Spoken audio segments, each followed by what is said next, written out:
Luis Valderas y Juan Campino te llevan por la increíble evolución humana.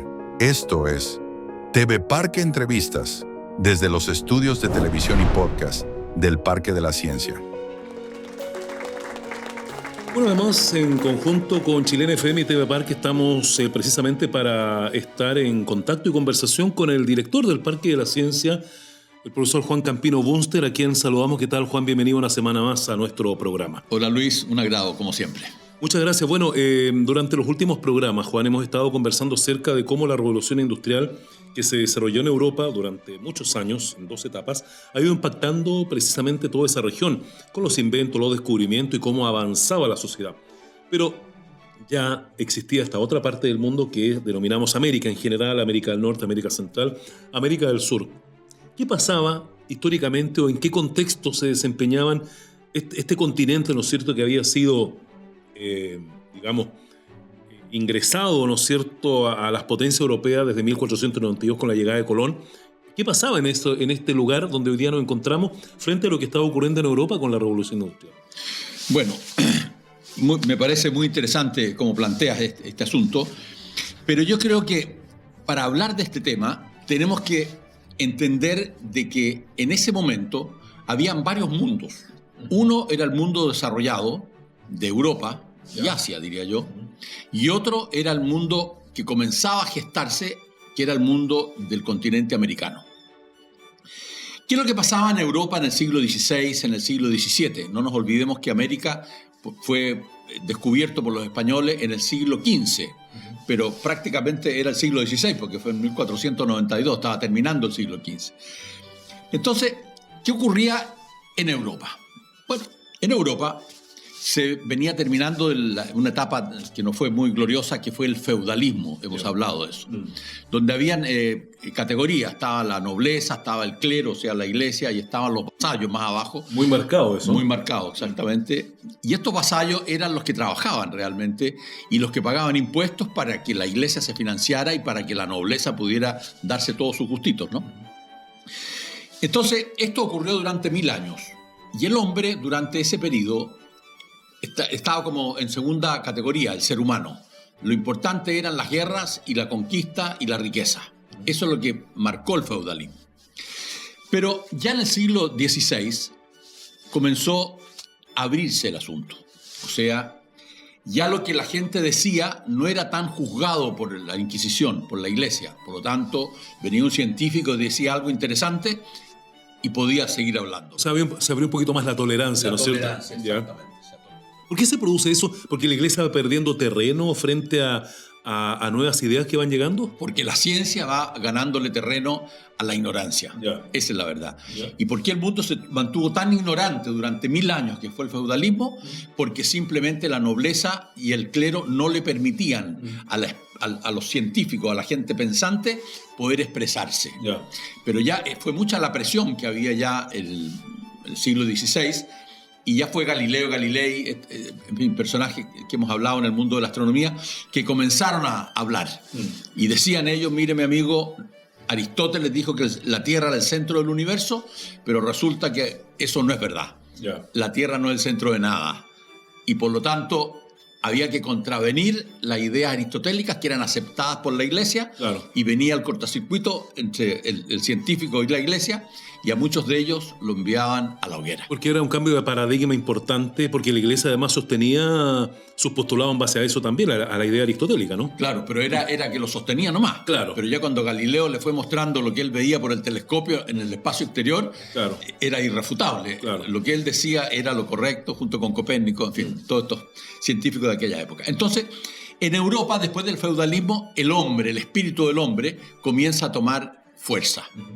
Ya se pretenden respetar los derechos del hombre. Ahí antes mandaban un grupito nomás y eran dueños de la gente prácticamente. Entonces, del feudalismo se pasa al Renacimiento. Y el Renacimiento, todos sabemos, fue una época de gloria.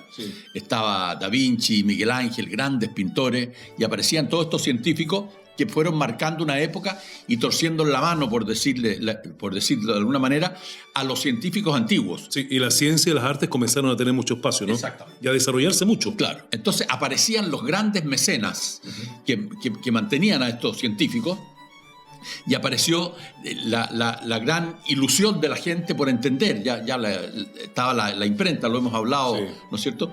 Y ya el conocimiento era una cosa disponible para todo el mundo.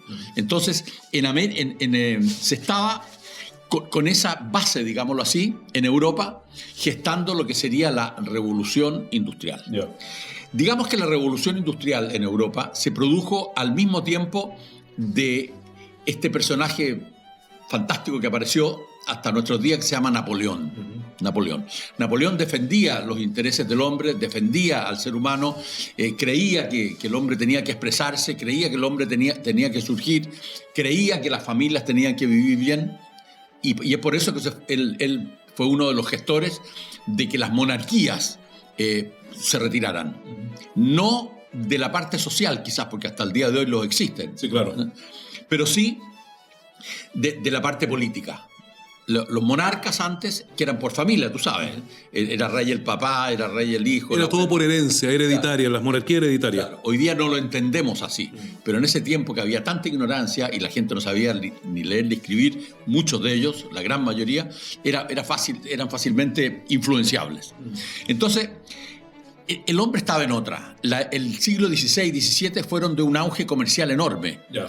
Los ingleses eran dueños de los océanos, porque andaban por todo el mundo. Tenían unas colonias gigantescas. Estaba Australia, estaba Nueva Zelanda, estaba la India, que eran grandes proveedores de materias primas. Sí. O sea, Inglaterra no tenía problema de materias primas. Además, eran una de las colonias más grandes. Tenían mucho del mundo bajo su dominio, ¿no? Por supuesto. Y era el rey de los mares, porque la navegación una armada impresionante. Era impresionante, exactamente. Sí. Pero también lo estaban los franceses, también lo estaban los españoles, y también estaban los portugueses. Entonces, claro. Todos ellos eran los que mandaban, digámoslo así, en el mundo occidental. Claro.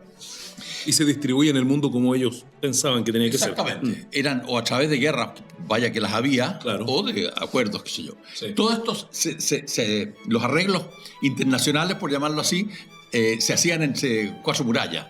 Se juntaba la hija de un rey con el hijo de otro rey, se juntaban, entonces ya los estados inmediatamente crecían. Claro. Y esto se veía mucho allí. Entonces, dicho eso, digamos qué es lo que ocurría comparado con Europa en Latinoamérica. Digamos Latinoamérica porque Estados Unidos como que queda un poco fuera de esto. Estados Unidos eran 13 colonias, se independizaron en el año 1776 de Inglaterra, claro, pero no hubo guerra para eso, simplemente fue un arreglo. Claro. Y Estados Unidos comenzó a crecer un poco distinto del resto de América. ¿Por qué se le llama Latinoamérica?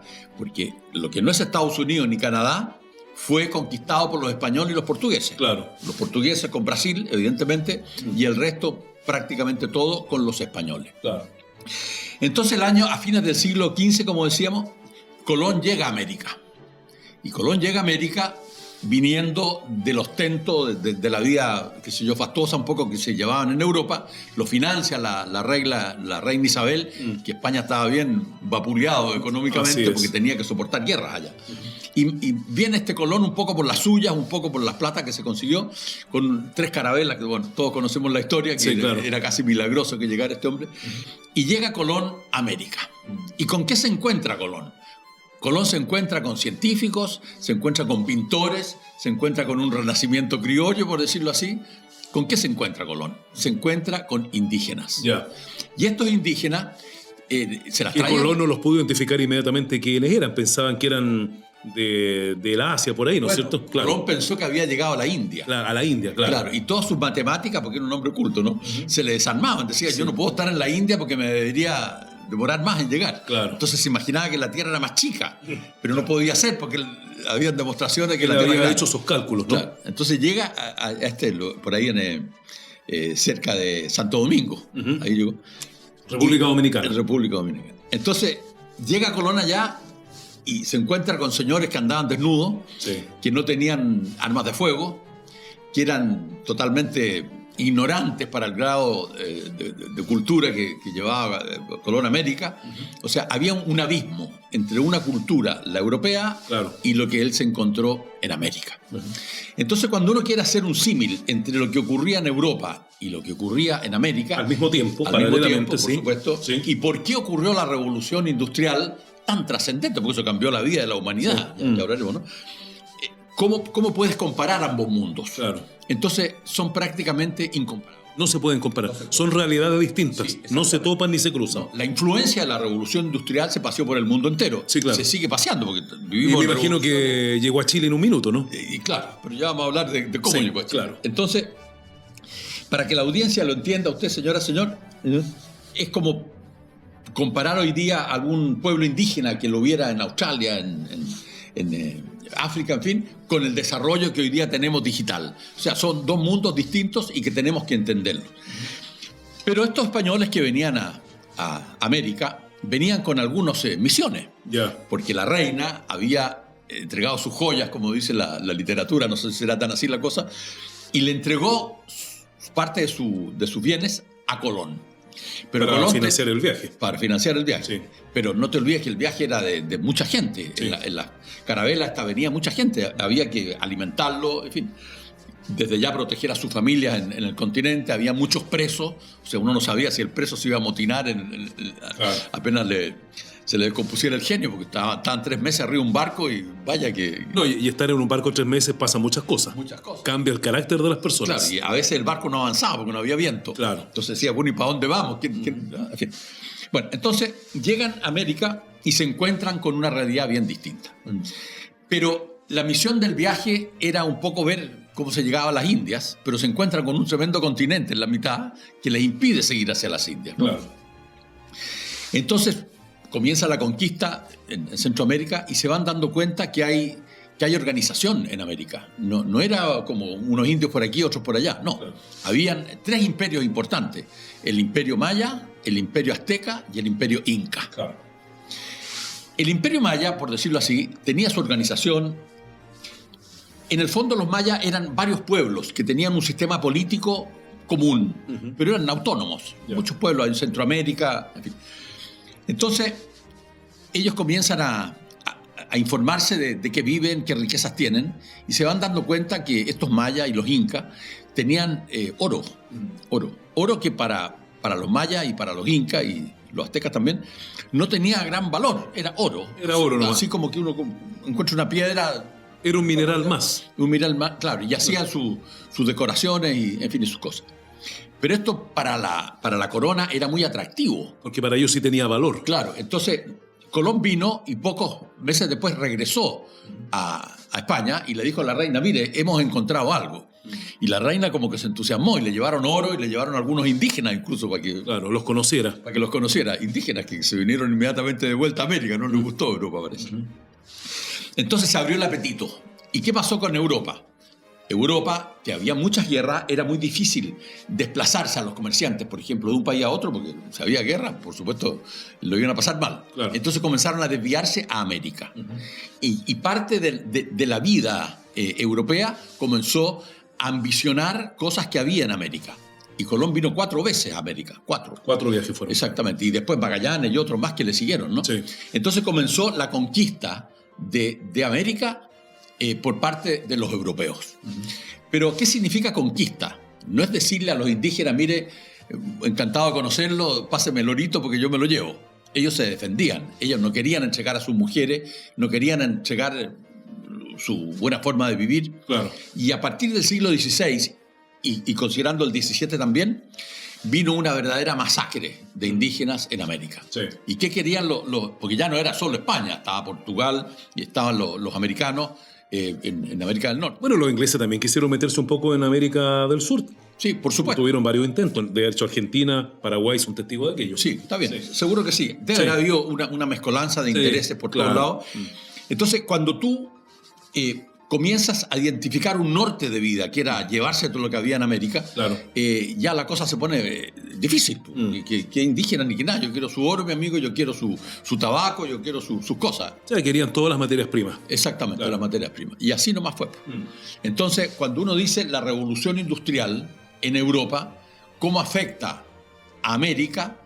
Sí, la afecta, pero 100 años después. Ya. Esa es la verdad del cuento. Porque fíjate que James Watt, que fue el que mejoró la máquina de vapor, Sí. de las primeras cosas que hicieron en Europa con esta máquina de vapor fueron trenes. y la adaptaban también a los barcos. Porque el tren antes, unos cuantos vagones eran empujados por caballos. Eso era el transporte, había riel y todo lo demás, pero no había un motor que lo impulsara, eran los caballos. Claro. Por eso que se habla del caballo de vapor. Esa es la analogía que se hace, ¿no? Entonces, el gran desarrollo primero ocurre en Inglaterra con la Revolución Industrial. E Inglaterra era el culpable, digámoslo así, de que se formara Estados Unidos. O sea, esta Inglaterra en Europa y Estados Unidos en América, que estaban como a 4.000 o 5.000 kilómetros de distancia, eran como socios en esto. Y los ingleses mandaban a su mejor gente a Estados Unidos y fueron colonizando Estados Unidos. Por supuesto que habían guerra y los Sioux y todos estos indios de allá tenían sus propios conflictos en América del Norte, ¿no? Exactamente. Habían los apaches, todo esto que vemos en las películas de cowboy, ¿no? Ellos se defendían. Los ingleses yo creo que fueron más astutos, porque se los ganaron. O sea, no eran a matar y matar nomás, sino que simplemente iban con ellos en el desarrollo. Por supuesto que los americanos, los ingleses eran más cultos, tenían la tecnología. Entonces todo lo que pasó, diría yo, de México hacia arriba, es como un capítulo aparte. Porque fue una colonización. Acá para este lado fue una conquista. Una conquista y vaya que conquista. Venían a evangelizar, pero se iban con las arcas llenas en los barcos. Como decía en ese antiguo refrán, ¿no es cierto? Con una mano llevaba la Biblia y con la otra la espada, ¿no es cierto? Exactamente. Dicen que se venían los conquistadores españoles de América del Sur. Exactamente. Y fue tan grande la barbarie que en el cuarto viaje de Colón, porque esto violaban, se llevaban las mujeres, mataban a quien se le ocurría, lo llevaron amarrado, encarcelado arriba del barco, por todo lo que él había encabezado acá en Sudamérica. Ahora, lo que le interesaba a las coronas allá, tanto la francesa, la portuguesa y la española, era la riqueza que había en América y comenzar a negociar. Por ejemplo, estaba el tabaco. El tabaco es algo que es muy propio de Sudamérica. Sí, pero que allá tenía mucho valor también en Europa, ¿no? Tenía mucho valor en Europa y era más escaso. El clima en Sudamérica era más benigno que lo que era en el norte de Europa. Allá hace frío todo el año prácticamente. Entonces tenía sus ventajas esto de Sudamérica. Y te diría yo que los primeros estertores de la revolución industrial que ocurrió en Inglaterra, lo hemos hablado, la primera revolución y la segunda, que terminó en el año 1914, diría yo que la segunda parte fue ya cuando la revolución industrial se comenzó a exportar a Sudamérica. Hablábamos delante del amigo Edison. Sí, claro. Edison. Bueno, él hizo muchas cosas, incluso tú me explicabas que la primera represa hidroeléctrica que hubo acá fue contratada por una familia a Thomas Edison. Así es. Entonces no hay duda que había un cierto nexo, pero eso era ya bien adentrado, terminando ya el siglo XIX y comenzando el siglo XX. Pero lo que es la revolución industrial, que comenzó a mediados del siglo XVIII, 1700 algo, en la época de Napoleón, para que nos ubiquemos, la época de Luis XV, Luis XIV, Luis XVIII, en esa época comenzó el desarrollo en Europa. Pero en ese momento los nativos acá en Sudamérica estaban más preocupados de salvar su vida y su riqueza y su familia que nada técnico, ¿no? Claro, o sea, habían dos realidades muy distintas. Acá estaba un proceso de conquista, ¿no es cierto?, en América Central, América del Sur, por parte de las colonias que querían hacerse de las riquezas, las materias primas, para llevarlas, obviamente, y enriquecerse a costa de aquello. Porque esto no lo compraban, sino que se lo llevaban, ¿no es cierto? Claro, sí. Y Europa tenía la otra realidad, que era su revolución industrial, con todos los adelantos que tú nos has conversado. Claro, pero mira, el oro, en Chile no había oro. Había algunas... Se consideraba una colonia pobre. No era del interés de nadie. Por eso fue una capitanía del reino nada más, pues no fue virreinato ni nada por el estilo. Se le llamaba la Nueva Extremadura. La Nueva Extremadura, porque estaba muy lejos. Exactamente. Y se le puso Chile, eso fue el presidente Ramón Freire, el año 1824. Y que Chile significa tierra del fin del mundo. Ah, mira. O sea, por allá están estos chilenos. Claro. Bueno, y por un lado es malo y por un lado bueno, porque aquí no han habido guerras tan trascendentes como ¿Sabes que tampoco le interesaba a la corona española venir a Chile? Que tú sabes que la llegada de conquistadores españoles a Chile fue más bien una empresa privada que un mandato del reino. Así fue. Financiada por privados. Por privados, sí. Claro. Las primeras excursiones eran financiadas por después privados, se transformó, claro.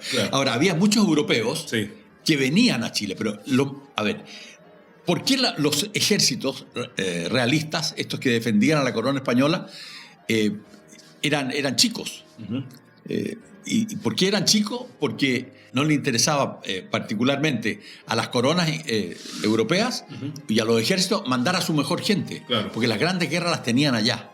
Entonces, como tú bien dices, esto se profesionalizó y fueron gente del mundo empresarial que comenzó a financiar todo esto. Claro. Ahora, Chile tenía oro porque corría algo por los ríos, unas pepitas nomás. Sí, claro. Cuando se acabó el oro, como que no tenía brillo esta cuestión. No, pues al final nadie se preocupó Claro, de esta zona. entonces ¿no es Chile no era ni conquistable ni nada. Porque además se encontraron acá con el tema de los araucanos, de los Araucano. mapuches. Sí, bueno, eso Sí. fue bravo. Fue Pedro Valdivia y Diego de Almagro los que, bueno, Almagro no, pero Pedro Valdivia lo mataron. Yo creo que ahí se tornó menos interesante Chile, pero igual los españoles insistieron harto en conquistar acá. Bueno, claro. Por un tema geopolítico, estratégico, creo yo. Si tú te fijas, no habían ejércitos y los ejércitos se hacían con unos cuantos generales Sí, claro. europeos y después la gente de los pueblos por ahí. Entonces, habían aquí entre las tribus peleas, ¿no? Claro. Entonces, los mapuches, por ejemplo, que son fuertes. Eran bravos, sí. Eran bravos, tenían que pelear contra sus pares, contra otros grupos indígenas Claro, que estaban al mando de los españoles. Sí. Entonces, no es que ellos trajeran barcos con militares, no era así la cosa. Claro. Y eso mismo al final le pasó la cuenta, porque cuando vienen ya los libertadores, digámoslo así, ya en el siglo XIX, muchos se van con los ingleses, pero cuando se van dando cuenta que los criollos lo hacían bien, Claro. por ejemplo, Simón Bolívar, hay una Sí. serie en Netflix maravillosa. Y Simón Bolívar, cómo hacía su ejército, como lo hacía Bernardo Higgins y como lo hacía San Martín en Argentina. Iban por los pueblos convenciendo a la gente de que Claro. se liberaran de los españoles, Claro. porque los españoles se llevaban las riquezas. Y además de las riquezas, recolectaban impuestos. Sí. Y esa platita iba a dar A la corona. Ni siquiera al pueblo de España, a la corona. Ellos Claro. verían lo que hacían con su Claro, plata. exactamente. Pero España se repuntó mucho con las cosas que se llevaron de América a Claro. España. España, de la pobreza, no digamos la pobreza, pero de algunos déficits. Estaban precarios, pero aquí se enriquecieron bastante. Exactamente. Sí. Entonces, ¿cómo podemos asociar la revolución industrial? ¿Cómo nos ayudó? Bueno, eso va a estar ya para otro programa, que hablaremos de Thomas Edison, hablaremos de Barrow, el que inventó los primeros computadores, de Henry Ford, Claro. y del presidente Uber, que hay muchas anécdotas geniales, ¿no? Que las vamos a compartir, ¿no es Que la cierto? vamos a compartir exactamente. ¿Y por qué Estados Unidos es lo que es? Es importante también ver eso. Cómo vienen ellos creciendo desde muy abajo. Estados Unidos ahora es poderoso, pero hay 200 y tantos años de historia. Sí, claro. De cuando llegaron las colonias a la costa oriente de Estados Unidos a lo que es hoy día. Así es. Entonces, mira, digamos que la revolución industrial tomó un tiempo en llegar a América. Tomó un tiempo en llegar a América. El ejemplo más claro está el motor a vapor, que allá fue a mediados del siglo XVIII, 1760 creo, y aquí llegó 100 años después. Y ese motor a vapor era para los barcos y era para las locomotoras. Entonces comenzó el transporte a mejorar notablemente acá en Sudamérica y particularmente en Chile. En Chile, sí. La primera locomotora llegó al año 1851 y llegaba hasta el norte de Chile, Claro. o sea, Copiapó, porque Chile no era dueño de Antofagasta ni Arica todavía, Claro. no era la guerra del Pacífico. Entonces, Era más cortito el país. era más cortito, fue un desarrollo lento, pero sostenible en el tiempo. Ya cuando llegaron estos libertadores y los países se independizaron, bueno, todo cambió. Los impuestos quedaban en Chile, la gente trabajaba para ellos y no para los españoles. Claro. Entonces, diría yo que particularmente en Chile le debemos mucho de esto a O'Higgins y a los libertadores, qué sé yo, y Simón Bolívar, porque en ese tiempo Colombia era Ecuador, Colombia y Venezuela. Sí. Y él era venezolano Y parte de Panamá. y parte de Panamá, y después vino Sucre, ya se quedó con Ecuador. Claro. Y Perú, Bolivia, claro. claro, entonces, digamos que la revolución industrial influenció al tercer mundo, que seríamos nosotros, pero mucho más lento Y después. que en Europa. Y mucho después. Así es. Bien, pues Juan, muchas gracias por habernos acompañado esta semana. Gracias a ti. Así hemos conversado con Juan Campino una semana más acá en nuestro espacio, donde analizamos distintos aspectos de nuestra historia desde el ámbito científico y de los inventos, conversación que continuará, por supuesto, la próxima semana. Por ahora hacemos una pausa y luego seguimos con ustedes.